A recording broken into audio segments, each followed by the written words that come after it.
పర్ఫెక్ట్గా అంబ్రెల్లా డ్రెస్కి కింద పార్ట్ ఎలా కట్ చేసుకోవాలో నేను ఈ వీడియోలో చూపిస్తున్నాను చూడండి. ఇక్కడ చూపిస్తున్నట్టుగా ఇలా లైనింగ్ అయితే 2 ఫోల్డింగ్స్ మీద వేసుకున్నానండి నేను. చూస్తున్నారా, ఇలా 2 ఫోల్డింగ్స్ మీద అయితే మనకి లైనింగ్ అయితే ఉంది. ఇలా 2 ఫోల్డింగ్స్ మీద ఉన్న లైనింగ్ని చూసారా, ట్రయాంగిల్ షేప్లో అయితే మనం ఇక్కడ నేను చూపిస్తున్నట్టుగా అయితే ఫోల్డ్ చేసుకోవాలండి. ఒక కార్నర్లో మనకి ఇలా ట్రయాంగిల్ షేప్లో అయితే వస్తుంది. ఇలా ట్రయాంగిల్ షేప్లో వేసుకున్నాక మనం ఎక్కడా కూడా మడతలు లేకుండా 4 ఫోల్డింగ్స్ మీద ఉంది కదా, ఇప్పుడు ఎక్కడా కూడా ఫోల్డింగ్స్ పడకుండా అయితే చూసుకోవాలి, లేదంటే ఎగుడు దిగుడు వచ్చేస్తుంది. ఇలా ట్రయాంగిల్ షేప్లో ఈ ఒక కార్నర్లో ఇలా మనం నడుము కొలత అయితే తీసుకోవాల్సి ఉంటుందండి. మనకి నడుము కొలతలో 4వ భాగం అయితే ఇక్కడ తీసుకోవాల్సి ఉంటుంది. ఇక్కడ నేను 32 నడుము కొలత అయితే 4వ భాగంలో 8 తీసుకున్నాను. నేను ఇక్కడ 8 తీసుకొని ఒక పావు ఇంచ్ అయితే ఖర్చు కోసం అయితే తీసుకున్నానండి. టోటల్గా 8.5 అయితే నేను ఇక్కడ నడుము నోట్ చేశాను. ఇక్కడ నోట్ చేసిన తర్వాత నేను లెంత్ వచ్చేసి 30 తీసుకుంటున్నానండి.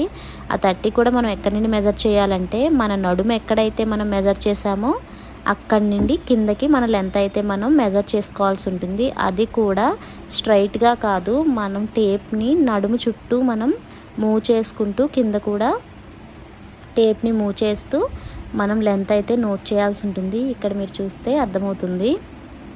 ఇలా ఇక్కడ నేను చూపిస్తున్నట్టుగా టేప్ని మూవ్ చేస్తూ అయితే మనం మార్క్ చేసుకోవాలి. 30 దగ్గరికి మార్క్ చేసుకున్న తర్వాత మనం కటింగ్ అయితే చేసుకోవాల్సి ఉంటుందండి. ఇలా మార్క్ చేసుకున్నాక మనం ప్రాపర్గా ఒక షేప్ అయితే గీసుకొని దాన్ని మనం కట్ చేసుకోవాల్సి ఉంటుంది. ఇక్కడైతే కోన్ షేప్ ఉంది చూసారా, ఆ కోన్ షేప్ దగ్గర అయితే మనకి నడుము కదా, ఫస్ట్ అయితే మనం నడుము పార్ట్ని అయితే కట్ చేసేసుకున్నాము. ఇలా కట్ చేసుకున్న తర్వాత కింద లెంత్ అయితే మనం 30 తీసుకున్నాం కదా, ఆ లెంత్ కూడా మనం అంబ్రెల్లా షేప్ మనం ఏదైతే షేప్ ఇచ్చామో ఆ షేప్ని కరెక్ట్గా అయితే మనం కట్ చేసుకోవాల్సి ఉంటుంది.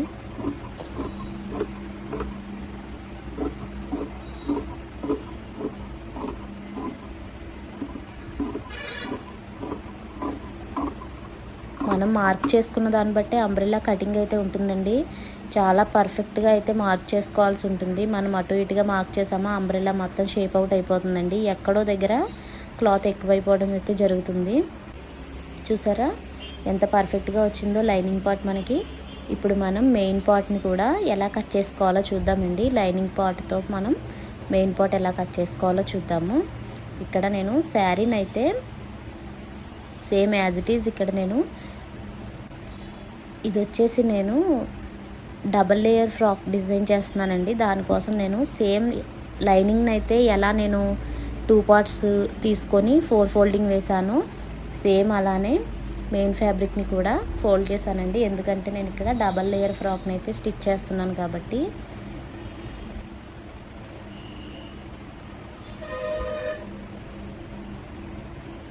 ఇక్కడ నేను చూసారంటే లైనింగ్ని 2 పార్ట్స్ కింద డివైడ్ చేశాను. ఇందాక 4 ఫోల్డింగ్లో ఉంది కదా, ఇప్పుడు 4 ఫోల్డింగ్ కాకుండా లైనింగ్ని 2 ఫోల్డింగ్ మీద పెట్టాను. మెయిన్ ఫ్యాబ్రిక్ని వచ్చేసి 4 ఫోల్డింగ్ మీద పెట్టాను. అప్పుడు నాకు ఏమవుతుందంటే డబల్ లేయర్ అన్నది వస్తుందండి. చూసారా, ఇక్కడ మనం లైనింగ్ని అయితే ఎలా పెట్టుకున్నామో సేమ్ నడుము అయితే యాజ్ ఇట్ ఈజ్ అదే తీసుకోవాలండి, ఎక్స్ట్రా అయితే తీసుకోకూడదు.